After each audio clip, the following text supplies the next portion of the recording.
Isang hindi malilimutang araw para sa mga SB19 fans ang Abril 29, 2024 para sa pagtatag World Tour Japan ng Mahalima.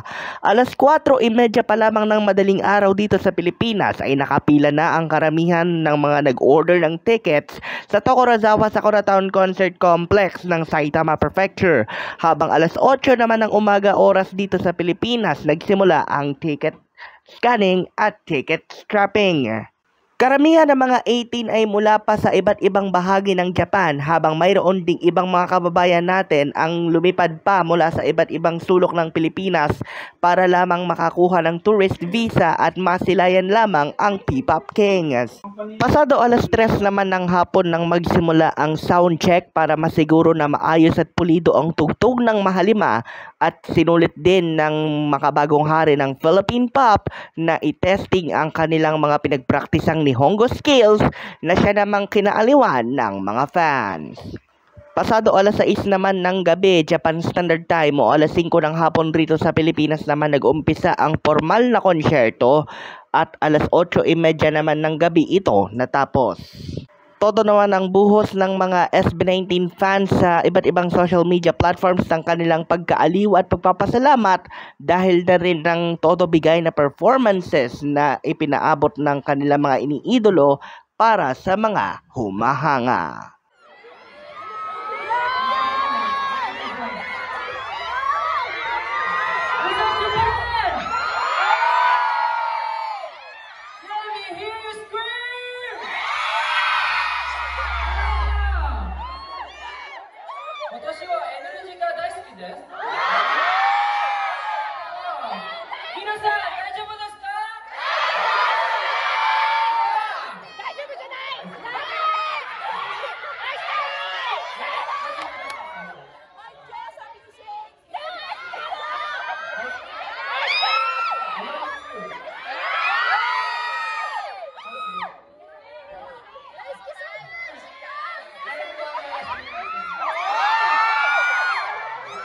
We're very happy to see all of you guys. Thank you so much for coming.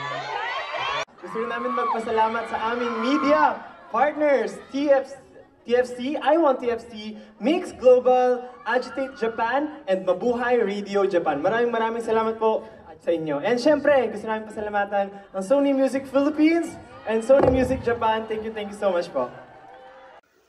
Isang araw pagkalipas ng pagtatag World Tour Japan ay pumapalo pa rin ng higit 360,000 tweets sa Twitter ang hashtag pagtatag World Tour Japan, at ngayong araw ding ito tutulak na pabalik ng Pilipinas ang SB19 para naman paghandaan ang iba pa nilang mga promotions, kabilang na ang Moonlight na kanilang collaborative song kasama ni Terry Jong at Ian Asher, maging ang pagtatag World Tour finale na idaraos naman sa Araneta Coliseum ng Mayo 18 hanggang 19.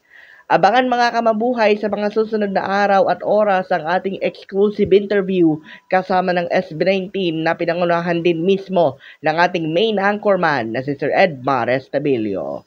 Para sa Mabuhay Radio News na walang takot at walang pinapaboran at media partner ng pagtatag World Tour Japan, ito ang Senbat sa Patrol No. 2, Stephen Saraspe Perez.